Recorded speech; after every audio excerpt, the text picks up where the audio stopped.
Welcome to Haunt Weekly.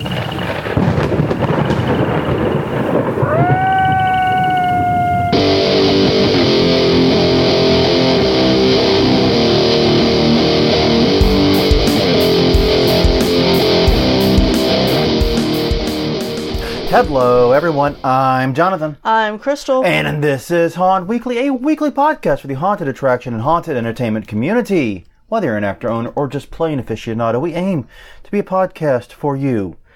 And to record this week's episode and get into the spirit of things, we've both chosen to wear our VR goggles.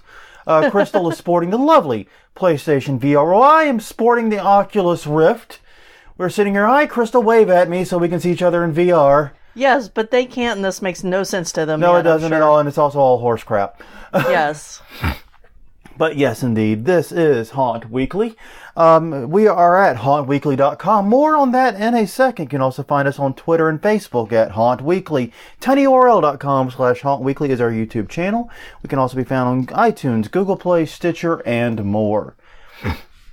And we have a virtual show for you today, as we are talking about virtual reality and haunting, specifically the positives, the negatives, the pitfalls, the things to watch out for when adding a virtual reality attraction to your haunt. Right.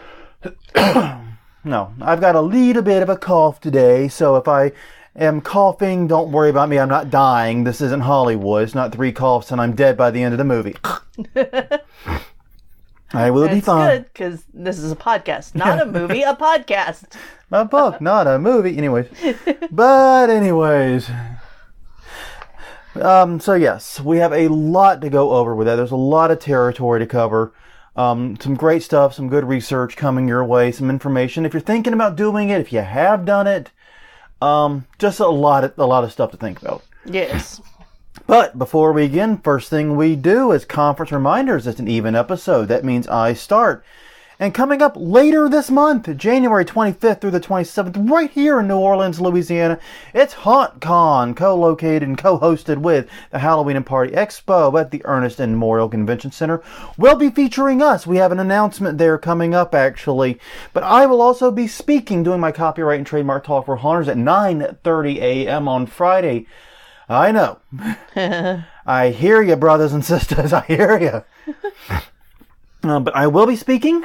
You can learn more details, and I believe you can already get my handout at HAuNTcon.com. They're doing like an app thing where they're giving out the handouts that way in addition to the paper ones. It's actually kind of cool, and I'm kind of stoked about that. Yeah, it's. I'd like to download them.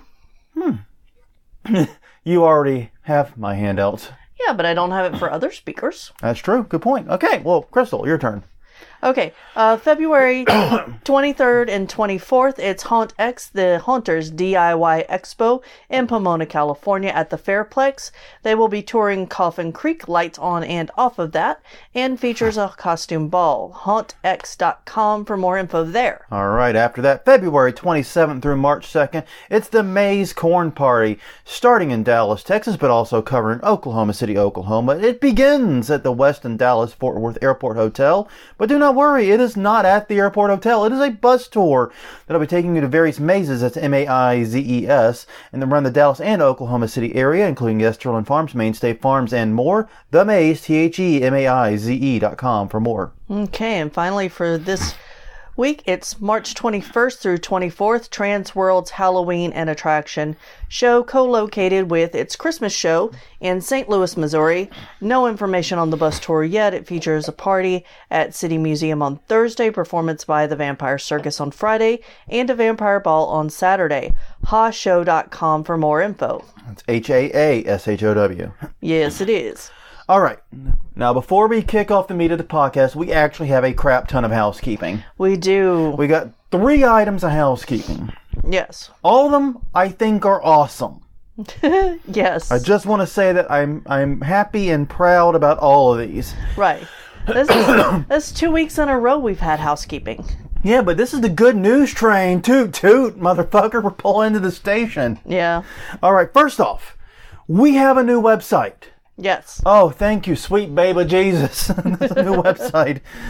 Oh, man. You know, here's the thing. When we started Haunt Weekly, all 161 and a quarter episodes ago now, we just kind of threw ourselves at a place, and we made the plan that we would improve and iterate as we went on.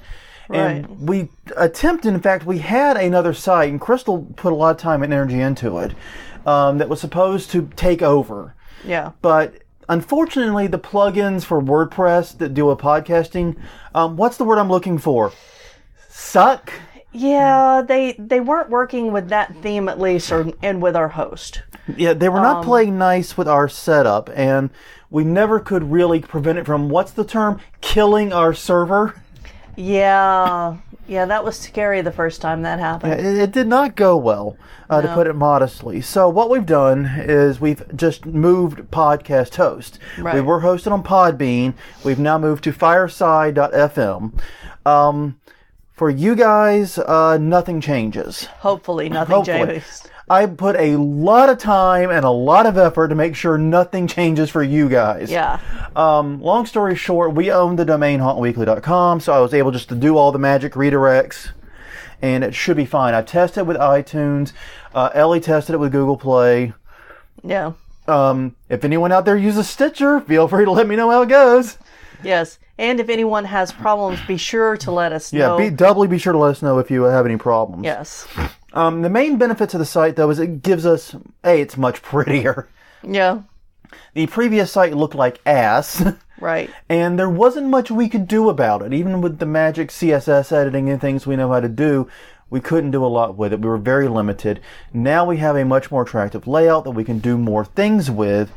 We have some future plans with it, including making the conference calendar an actual calendar. Right. And we actually already have that. Right. Through Haunter's Toolbox. Haunter's Toolbox. I always get him confused. I know. You have to step in and save me. Yes. I'm Haunter's dyslexic. That's Yes. what I've determined. No. So, yeah, we already have it, so we're going to bring it over onto our site, too. It can be co-hosted in both locations. That'll be fun. We're going to do full bios on us. Right now, we just kind of have placeholders up because we're bad at talking about ourselves. Yeah, maybe I should write yours and yours should write Yeah, that'd mine. be fine. I think that's not a terrible idea. Yeah. But it's already got a lot more features. It's got easier and better subscribe buttons. It's got a contact form. You can now email us. Yes. So that, you don't have to Facebook message us. You have email. We're actually going to set up going to set up an official Haunt Weekly email address that's coming probably sometime in the next week. It's just a better website. I'm so much happier with this. It's a little bit more money per month, but so goddamn well worth it. Yeah. All in all, it's just better. So check it out at www.hauntweekly.com. Yes. Send us an email about what you think. Yeah, let us know. Or you can say it on Facebook too. Well, you can get in contact us with whatever us, way works for you. Yes, exactly. Whatever way works for you. But if you don't want to use Facebook or Twitter, now you have good old-fashioned emails, an alternative. Yeah. That's what it comes down to. All right. Next announcement. Those coming to HauNTcon and wish to see our haunt. Yes. Friday, January 5th. Also the day of my 25th. 25th. Didn't I say 25th? You said 5th. I thought I said 25th.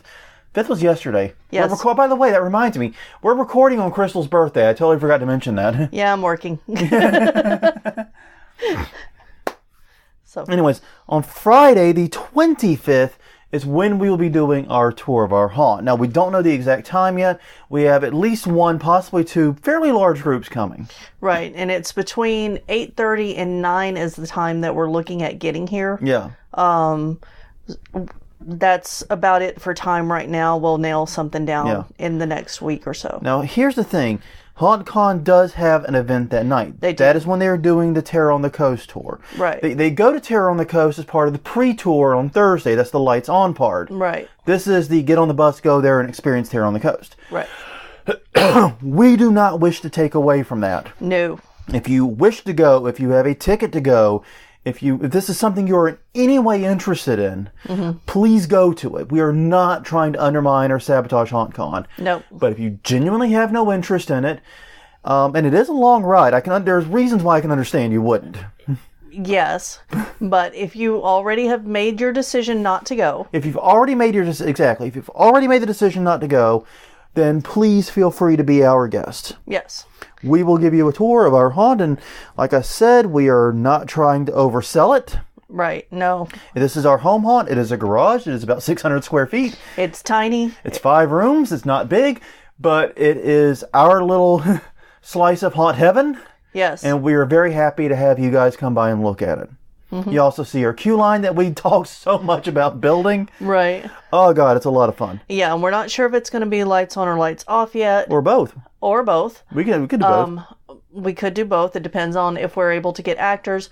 The last room will not be visible. Just because fuck spiderwebs. Yeah. Those came down very early. Yeah, we will not have that room back to the way it was when we were open, but all the other rooms will be. Yes. And you'll still be able to see what we did in that room. Right. But yeah, fuck spiderwebs. Never doing that again. Nope. It's one of those things. It's like Shoney's restaurant. Well, we haven't done it in like 5 or 6 years or so. Longer than that. It's been at least 8. It's like Shoney's. Every few years or so, we go, spiderwebs would be really cool.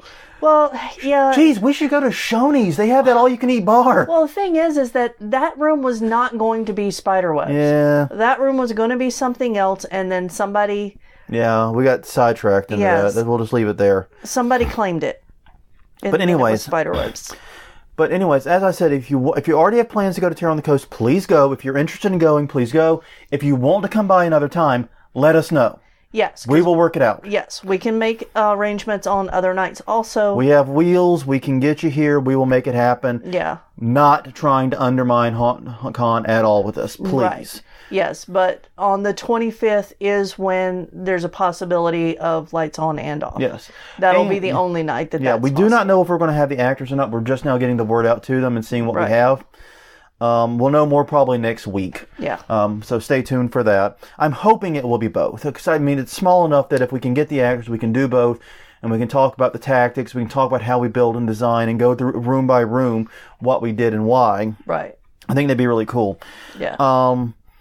But yeah, I'm really excited about this. So let us know if you are interested. We're going to work it out. We will get everyone here around that time. And hopefully have a good time. And those who come Friday, if you're interested in hanging around and there's nothing that you want to do, we'll go to a lovely bar not too far from our house and hang out and talk haunty stuff in an old-style English pub. Yes. If that sounds awesome to you, we're in. Yes. All right. And our final piece of housekeeping, because it's all good news. Last week, we did an episode about things to do while in New Orleans for HauNtcon. Right. It was a great episode. I think it was one of my favorites of the recent history. Okay. No exaggeration. If you're coming for HauNtcon, that is a damn must listen. Woo! Jonathan, no more beer for me. Must listen episode. Yeah. Must listen episode. Well, we got a few messages. Some people said, dude, that's really great of doing that. And it got shared a lot and a lot of people were interested in it. But a lot of people said, wow, you threw a lot of information at us in 50 minutes. Yeah. It's like you're locals or something. Maybe. And so can you please turn that into something that we can carry with us or use? And so what I did is I studiously sat down and made it a custom Google map. I used the same technique that I used to plan our haunt trips to do this. So what I've done is I've created a map that will show you all the places we mentioned. I think it's all of them, and maybe a couple missing. And it's got layers organized by bars, by restaurants, by stores / places to see, and the conference locations. Now, I only did the conference locations that are actually in New Orleans. Right. I didn't they have one on the North Shore in Slidell. That's where that's where the movie place is. Yeah. And then, of course, Terror on the Coast is... Yeah, I'm way out there. I can't remember if you put on Metairie Cemetery that we talked about. Okay. I consider that New Orleans area. Yeah, it is. I decided to stop at the Twin Spans, though. Okay, gotcha. But anyways, you can check this out at www.hauntweekly.com/map. By the way, since we have a new website, we now can do our own redirects. Yes. That will take you to the map, and you can share that. You can send it to your friends, send it to anyone who might be interested in coming, and Godspeed. All right. So that's it. I think that's it for the housekeeping. Once again, it's www.hauntweekly.com/map. And now that we've whiled away 15 minutes of this lovely podcast, we are on the actual topic at hand. Yes. VR and haunting. Yeah. VR and haunting. Yep. Okay, so, long story short, before we begin this, we are not experts on VR. I did a lot of research to make these notes happen. Yes, and I've played VR games. Yes, and here is where we do sit with VR, and this is all in transparency's name here. Right. We own a PlayStation VR. More on that in a minute. Yeah. And we've spent a lot of time playing it. We do enjoy it. Haven't played it that much in a bit, but we've enjoyed it a lot. Yeah. We also did the VR experience at the 13th Gate. We had fun with that. The main thing is we've played a fair amount of VR, certainly more than most people have. Yeah. Now, I've spent many hours inside a VR, basically. But that's about it. Yeah. I am a fairly heavy customer of VR and user of VR, but not much else. So on the building side, we're turning to experts and we're going to cite them as we get to them. Right. But anyways, here's the thing about VR and haunting. It is becoming extremely popular. Like, extremely popular. This year, Fear Factory, Universal Halloween Horror Nights, Not Scary Farm, and 13th Gate all had VR experiences. Several of them had their first VR experience ever. Right. And of course, countless other haunts and attractions have been doing it as well. It's been one of the new, attractions du jour, if you will. Yeah, that makes sense. Because it's the it kid right now. Mm-hmm. It is in. It's a bit like what escape games, especially mini escape games, were a couple of years ago. Right. Where everyone was adding them. And in the case of mini escape games, they're still going strong. Mm-hmm. The question is, will VR have the same success? And that's something we're going to talk about. The main thing is, in the haunt industry, it's been on the rise since 2016. It was kind of first introduced as some haunts had it before them, but really it came onto the stage in 2016. Mm-hmm. And these past 2 years, it's just been escalating. Yeah. As far as the number of places that have it. In fact, we've been seeing haunts even go as far as to remove attractions to make room for a VR experience. Yeah, and I'm not sure that how good of an idea that is. Well, 13th Gate did it. Well, in part, they removed it. Well, okay. So they were already planning on removing that. Yeah, they had to, pretty much. It was a gun to their head moment, I mean. Yeah. So they put in something to replace it, but that included a VR game. That included a VR game. Yeah. It wasn't solely a VR game. They didn't tear it out solely to put in a VR experience. Yeah. Still. But yeah, I don't know how good of an idea that is. I mean, I guess if you have that mechanical bull that Rise has, and I have literally spent, how many hours have we spent at Rise? Yeah. Have we ever seen anyone on it? Not since the first year. Yeah, I think it was like one person the first year, and ever since then, no one's used it. If you have that mechanical bull gathering dust in the corner, okay, maybe that you tear out. But yeah. But I don't know if I would tear out an actual haunted attraction, though it is happening some. Mm-hmm. Now, most places are using this as a side attraction for good reason. The tickets have been averaging that I've seen between $5 and $10, and it's for an attraction that lasts 5 to 10 minutes usually. Yeah, so basically $1 per minute. Yeah, which is in line with what people consider to be a very good deal for a full haunted attraction. The haunted attractions are skewing more toward $1.50, even $2 per minute on walkthrough, which I'm not saying isn't justified. I'm not saying it isn't appropriate. It's just the thing that's happening. That's not casting judgment here. Most of the games that have been at haunted attractions have been horror themed. Big surprise. Mm-hmm. But some are introducing different types of games. The alternative game at the 13th Gate, for example, was Beat Saber. Yeah. We're more on that in a minute. More on that toward the end of the episode. We got something going there. And basically, though, it's seen as a way to supplement income and keep customers on the property and on the grounds longer. It's akin to a mini escape game. Mm-hmm. It's something that you can make as an impulse purchase. Hey, look, they have a mini escape game. It's only $10 for us to do it. Yeah. Let's toss them a tenner and go on in. And yeah, it's only going to be 5 minutes or whatever for the two of us to do it, but it'll be fun, and it's they make 10 extra bucks off of us. And over time, what that does is it has the effect of raising the average amount earned per customer. Yeah, because you've got more things you can spend money on and fun things. Yeah. You know. It's an extra line of business, basically. Yeah, and not only that, but the longer customers stay, if you have concession stands, they're going to want something to drink and a snack, maybe. Yeah. The longer they stay on the property, the better you're generally doing, as long as that time is not spent in line. Right. A customer in line can't buy shit. Exactly. The only place I've seen customers buying shit in line was at the House of Shock when the Shock Girls would go around.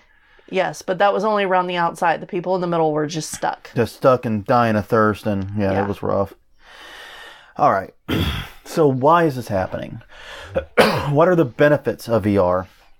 Well, first is that it's relatively expensive. Now, later on, we're going to talk about how expensive it is. Right, inexpensive. Relatively inexpensive. It's relatively inexpensive. It's still expensive. It's relatively inexpensive. Yeah. And that's because it probably costs less than a mini escape game. Now, obviously, a lot of this is going to depend upon the VR setup you choose and the escape game you build. Right. Well, and it definitely is less time investment in a VR. Absolutely. Than in an escape room. Mm-hmm. Yeah. So you have to calculate that in. Absolutely. Time is money, remember? Exactly. Yeah, especially when you factor in the time it takes to build it, maintenance, upkeep, and reset time, as in, escape games have a much longer reset time between customers than escape rooms do, which means your throughput is going to be way better on a VR game, most likely. And if you have a 5-minute escape game and a 5-minute VR experience, you're going to get more customers per hour on the VR experience, almost certainly. Right. Unless you're doing a really complicated 4D thing. Once again, your mileage will vary on this, but this is talking about, in general, it's faster to hit reset button on a computer than it is to hit reset an escape game. It's probably just a replay. It has a little DVD logo bouncing around the screen waiting on you. Exactly. Okay. Now, to give you an idea, and we're going to talk more about the specific rig that you can build. We recently purchased computers labeled as VR compatible. They're compatible with both the Vive and the Oculus Rift. Mm-hmm. We purchased them Black Friday sale. We schlepped our asses down to Best Buy. Yeah. Like mad bastards we are. And actually got out of there unscathed. Yeah, no, it was actually a remarkably pleasant experience. But we got these computers for $700. Yeah. You can get an Oculus Rift right now for $350 from the site. That's brand new. And the Vive Pro, the HTC Vive Pro, which is the hardier, sturdy. They had the regular Vive for $700. The Vive Pro, the hardier, meatier, betterer. Supposedly will last longer through multiple uses. Is $800. So that extra $100 is probably well goddamn worth it, honestly. Well, yeah, because if you're spending $7, you may as well spend $8. But honestly, even if you don't go low end, you go middle to higher end, you can probably still buy the bulk of the equipment you need, especially if you couple it with some stuff you have around probably, for less than $2,000 per station. Yeah. You're still going to need monitors, mice, keyboards, things like that. But there's a good chance you have that stuff laying around. I mean, God, what are we with keyboards, mice, and monitors in this house? Too many. Enough that we made a room dedicated with all of our cords and stuff to extra security stuff. Yeah. So, yeah, you can get rolling for probably less than $2,000 per station. And I'll say this, the collapse of Bitcoin is helping. Yeah. Because, in fact, it was funny, the article that I cite later about the specific build specs had a thing about, because it was written in March, a thing about, you can't find good graphics cards because everyone's buying them for cryptocurrency and blah, blah, blah, blah, blah. I'm like, well, now you can get them on eBay real goddamn cheap. Yeah. Because everyone's pulling their ass out of Bitcoin because they're realizing it was stupid. Basically, yeah. And this is Jonathan's commentary on Bitcoin. Please stay tuned for NPR's All Things Considered. But yes, it operates in less space than most mini escape games. It depends upon your specific setup and how you do it. But typically speaking, you'll need less square footage.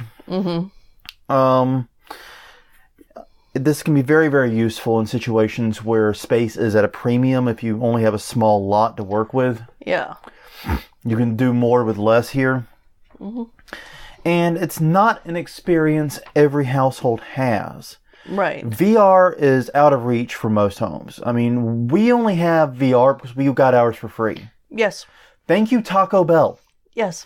Yeah, it's really funny with that because, okay, we're a Taco Bell house. We're just going to be straight. We're a Taco Bell house. And they always used to run those campaigns like win a free Xbox, win a free PlayStation 4, win a free whatever. Well, they were doing the win a free PlayStation VR. Yeah. And sure as hell, Ellie won one. Yeah. She straight up won a PlayStation VR. Yes. And we didn't own a PlayStation. We do now. We do now. We didn't own one then. That was a good move on their part. Give us something. Yeah, give us the PlayStation VR for free and watch them buy a PlayStation. Yeah. And then a PlayStation Plus membership, and then all of a sudden... Exactly. We got taken for a ride, didn't we? We did. A long, rough ride. It was a fun ride, though. It is a fun ride. I actually really am happy with the PlayStation 4. Yeah. And I want to play more game on it. But it is a great TV system. It's a great TV management system. Say good luck with that. Oh, God. There's a reason we got gaming computers. There's a reason why we bought two high-end gaming, medium to high-end gaming systems, yeah. But yeah, it's out of range for most households, and because they just don't have that kind of money to drop on what is essentially an extreme luxury. So it's still a novel system, especially if you have a higher-end, more professional system, or if you add 4D elements into it, such as air blowing, smells, things like that. Yeah. And here's the thing, it's virtually zero cost per customer. Mm-hmm. You have to worry about the electricity, the wear and tear, and the hourly rate of the employee, as well as possibly, depending on how you do your licensing, the per minute rate for the game. Right. But that's it. Yeah. And all that stuff is relatively inexpensive on a per customer basis. Mm-hmm. And finally, it's easy to change out. If you have an escape game that ain't clicking, they're not feeling the vibe, the subject ain't working. Right. Yeah, how hard is that to change out? Very. If you got a VR game that ain't clicking, that ain't working, that nobody's lining up for, how easy is that to change out? Click, boop, change the banner, you're done. Exactly. And in fact, if you've got an electronic banner that's set up with your system, because why wouldn't you? You can just change out the banner that way. Yeah, so it is literally a click. Yeah, silly easy to change. You can literally pivot mid-season if you need to. Yeah. And I've heard of this happening where, in fact, this happened at Not Scary Farm. They had that one game that caused the controversy. Right, and they just shut it down. But which is unfortunate because theoretically, at least, they could. But this was a whole VR experience thing. It was built much more differently. This wasn't just a VR game. I really wondered if it was the one that we played and they just renamed it. Maybe. You know, because it sounded exactly like it. It did. The story and everything, so. The story. You didn't put big enough air quotes around the word story. They're not going to see air quotes. I know. It's a podcast. I will see it. I know. I'm the one that's important here, not the listener. Screw these people. We love you all so very much. Please don't take that seriously. Yeah. Oh, God. We're a hot mess, right? They're in a cold mess.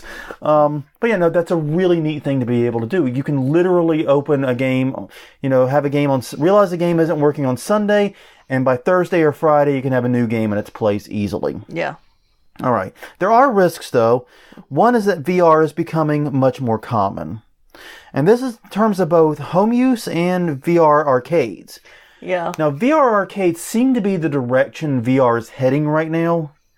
Because, like I said, it's a big expense for homes on what is an extreme edge luxury. Right. We got ours for free. That's the only reason we got one. Yeah. Plus all the stuff we had to buy with it. Blah, blah, blah. Asterisks and all that stuff. But anyways, more and more people will have played VR games in the coming years. And a lot of the appeal of VR is novelty. And escape room experiences can be very fundamentally different from one another. Yeah. VR experiences tend to be functionally very similar to one another.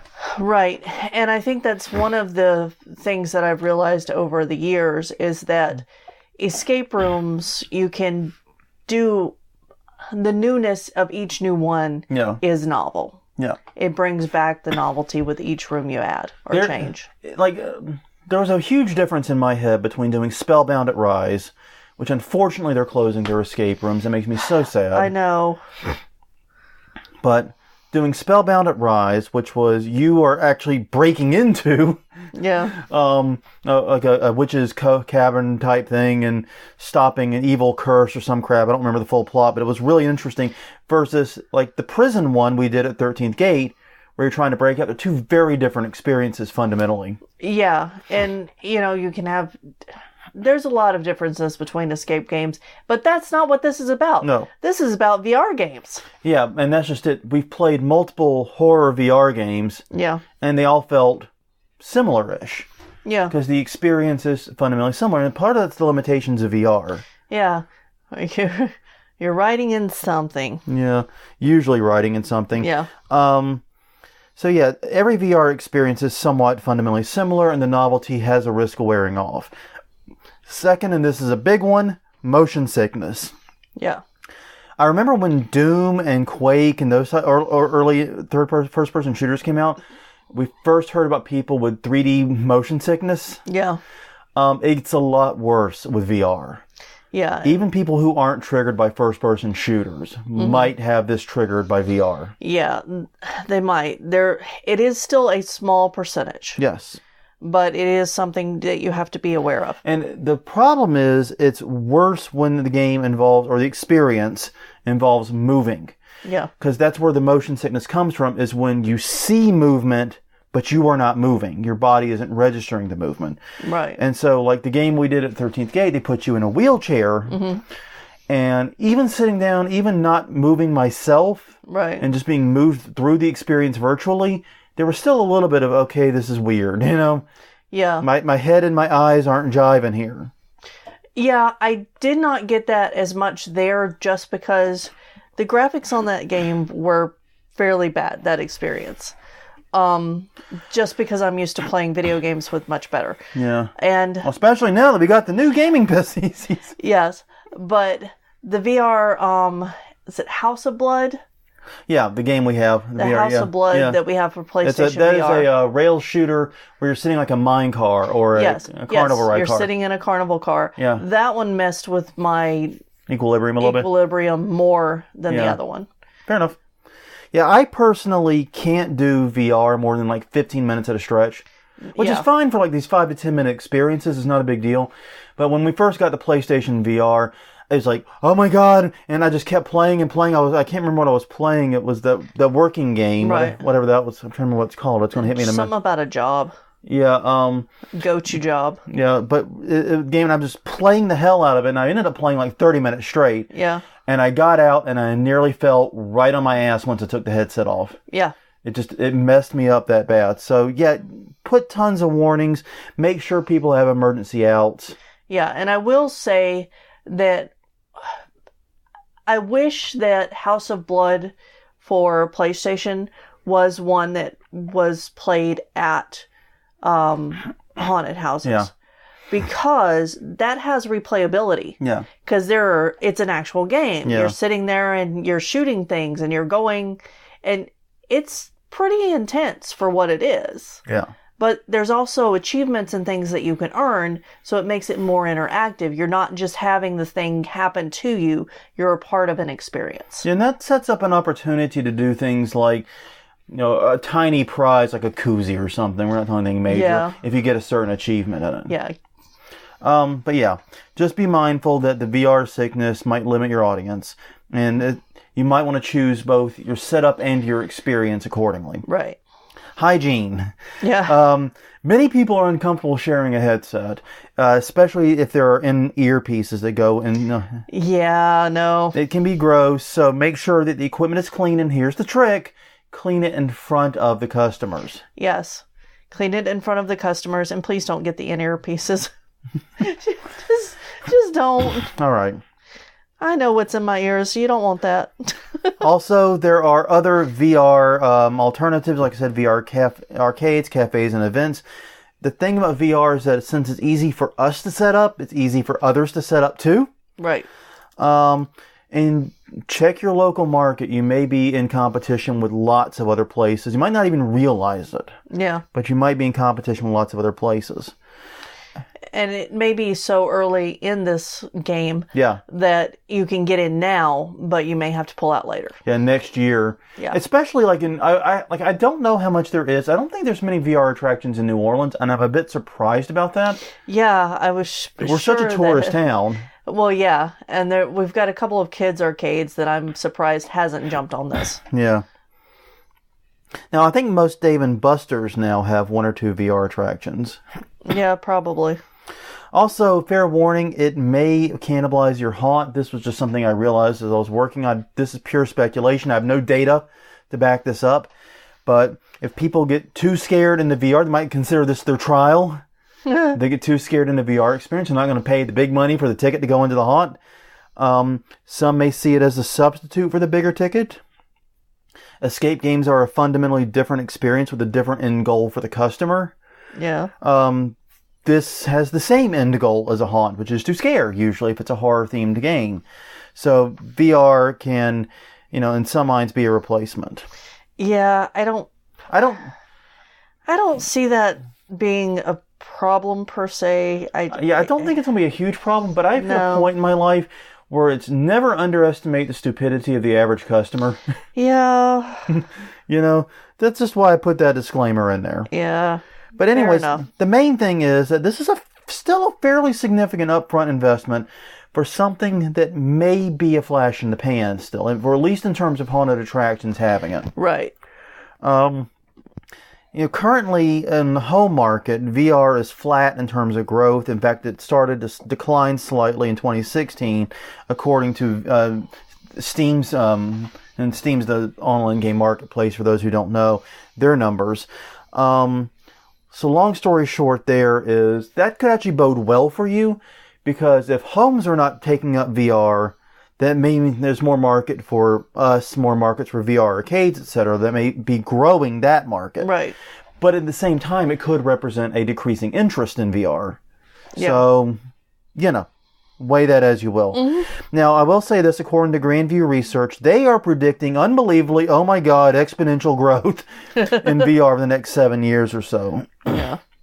But they are also saying that a lot of that is going to be home use and people buying systems and people downloading games and accessing games. So, once again, weigh that as you will. All right. So you're thinking about setting up a VR thing. Maybe they are. Well, I've never done that. No. So I had to turn to virtualrealitypop.com for their help. These guys are experts in setting up VR arcades. That's their whole purpose of their site, their blog, and everything they do is setting up virtual reality arcades and virtual reality systems in general. And so I'm going to read you their advice. What they did is they actually took a survey of all the VR arcades they could, and they found the specs, information, and other stuff on their system so that you can help make a decision as to what to buy. Now, I'll say that all this data is current as of March 2018. That makes it about 10 months old. But I will say I don't think significant amount has changed in terms of specs. Right. So this should still work. Okay, the most common systems for a graphics card have a GeForce GTX 1070 or 1080. Those two were about evenly split. There was some for the 1080 Ti too, but those three had the share, basically. The Intel Core i7, various variants of it, was the runaway hit in terms of their central processor. And 16 gigabytes of RAM was the leader in terms of how much memory you want for each system. Our system is not quite up to that spec. We have like one generation back in terms of the graphics card, and I think we have 8 gigs, but it's still considered VR ready. And in fact, a lot of VR arcades do use just 8 gigs of RAM. Yeah, and each of these components, so the graphics card and the core processor, each of those is around $330 right now online. I could go out and spend $600 and get those two elements, and get those two elements. And you could probably build the entire system for 8 to 9, probably. Yep, exactly. Without too much difficulty. As far as the headset, the Vive was far and away the most popular with VR arcades. It had 94% market share among arcades, even though it was more expensive. Apparently its durability and resolution won out. and the fact that it's required to run some VR OSs. We're getting to that in a minute too. The Oculus Rift was a distant second, had the other 6%, but the Vive seems to be the far and away winner. Now comes the important part of the conversation. Games, getting games. You cannot simply buy games from Steam or another marketplace like Good Old Games or whatever and use them. The license you have to play those games for those platforms do not allow or permit commercial use. Okay. So, you've got to be careful and make sure that you get something for commercial use. Yes. Now, Steam does offer for many of its VR games a commercial use license. You can pick it up separately.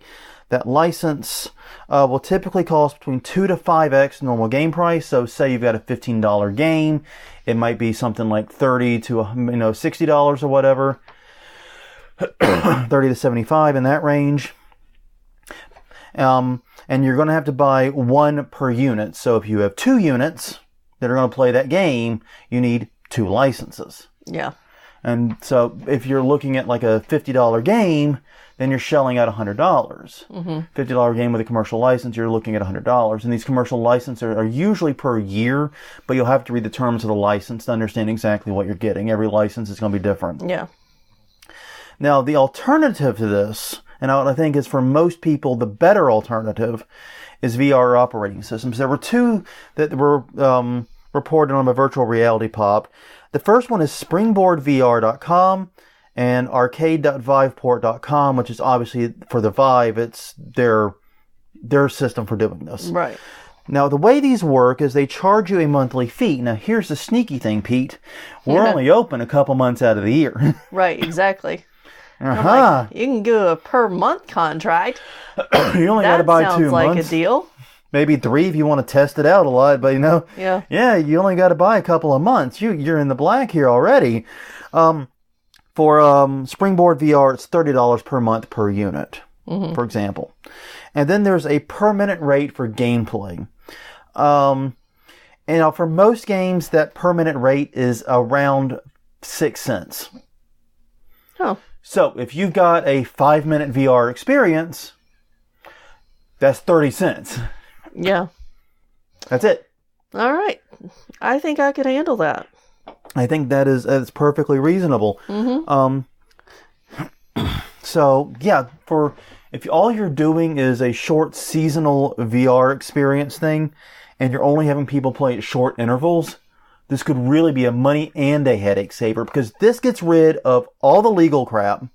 You don't have to make sure your licenses are up to date. You don't have to make sure, you did all this and that right. You're done. Yeah. One and done.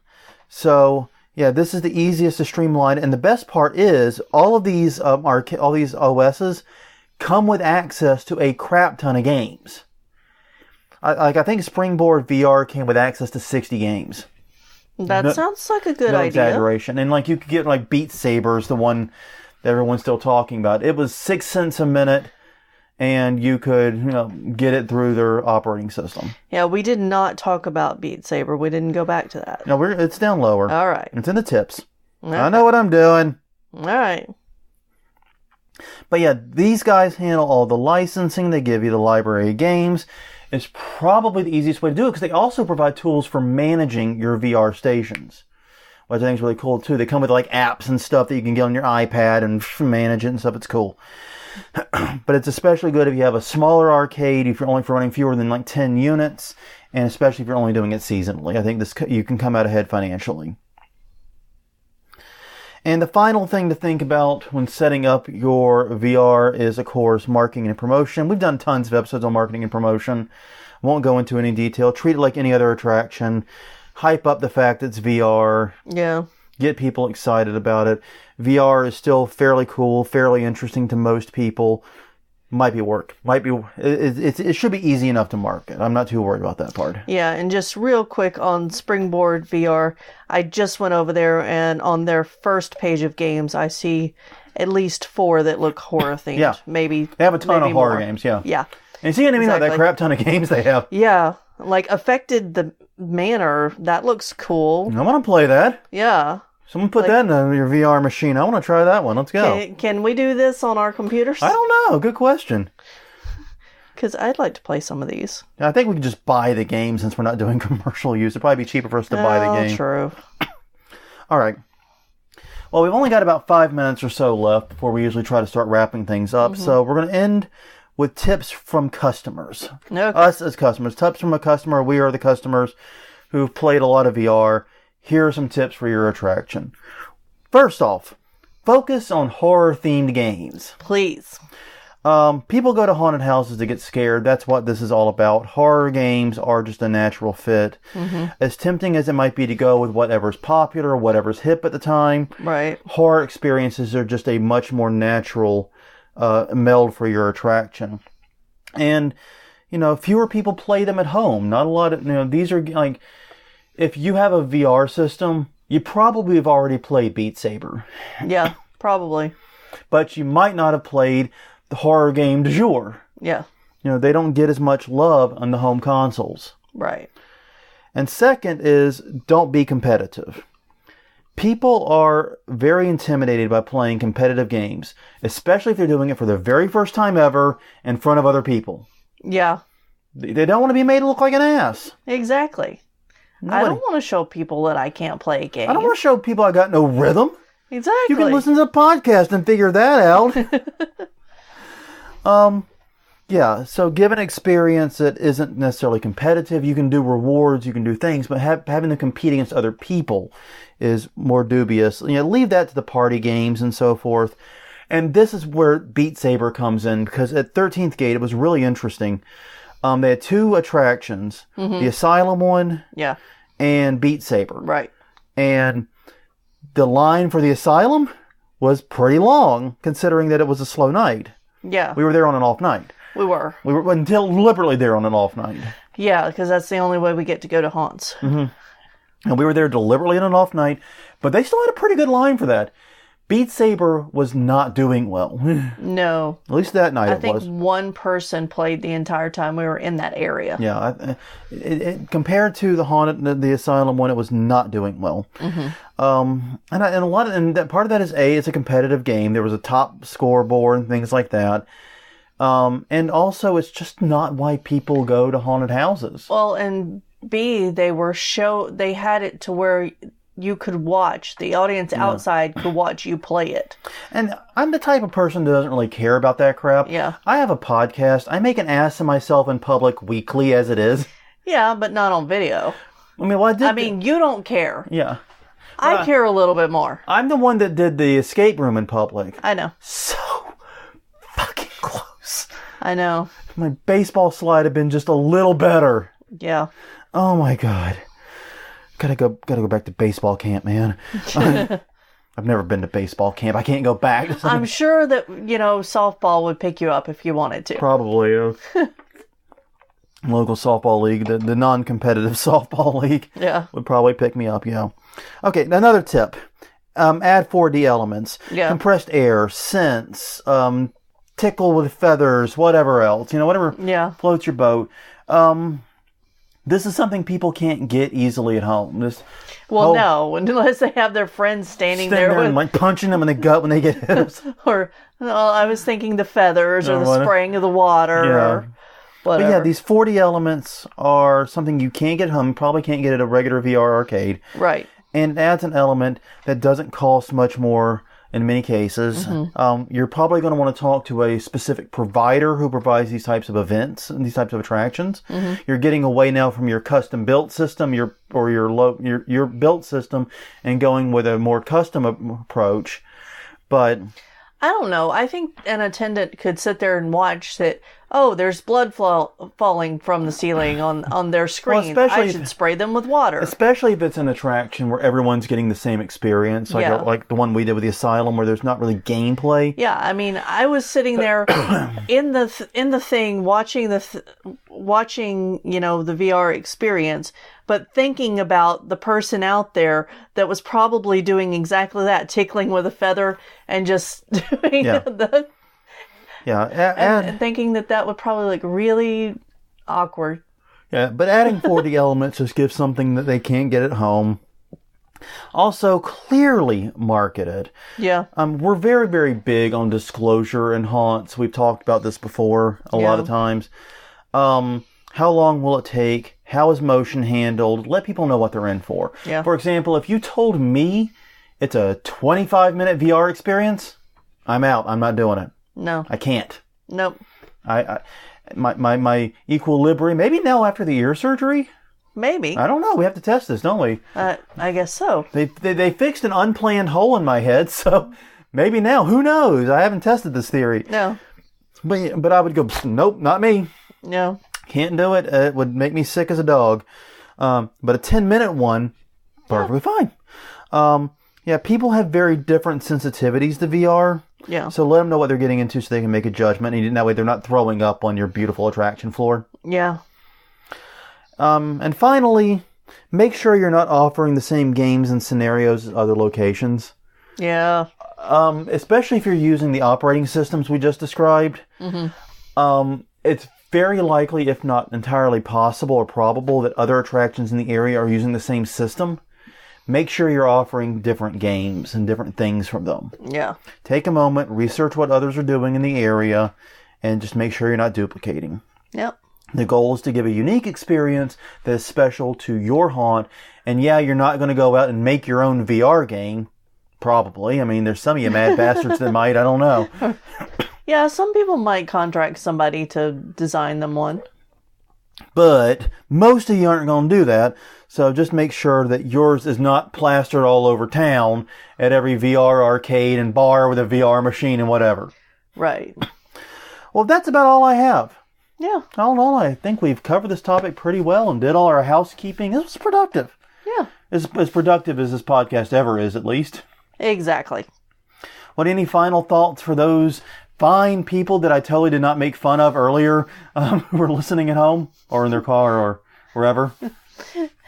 Just a reminder that if you do want to get on those haunt tours of our haunt, let us know. Yeah, let us know. You can actually do that at the brand new HauntWeekly.com at www.HauntWeekly.com. You can do that via Facebook and Haunt Weekly and Haunt Weekly on Twitter. We still accept those methods of communication. We're not going to ignore you if you don't email us, but we'll get in touch with you through those two. Also, tinyurl.com/HauntWeekly is our YouTube channel. Also on Google, iTunes, Google Play, iTunes, Stitcher, all the other places podcasts are distributed. Please do check your feed. Mm-hmm. Make sure it is working. We've done all the testing we can on our end. Yes. Literally. And I was very, very careful with my redirects. There should not be a problem, but if there is, I want to know, like, yesterday. Yeah. So please let me know. I will work to remedy it immediately. I'll make that a priority. Because I definitely don't want you guys who went to the good trouble to subscribe to our podcast to not get it. All right. Screw you, Google Play. You know what you did. Yeah. You know what you did. Well, until next time, I'm Jonathan. I'm Crystal. And this was Haunt Weekly, episode 162 for Virtual Reality and Haunting. Now, if you excuse me, I'm going to go play some PlayStation VR and then puke in a bucket. See you guys next time.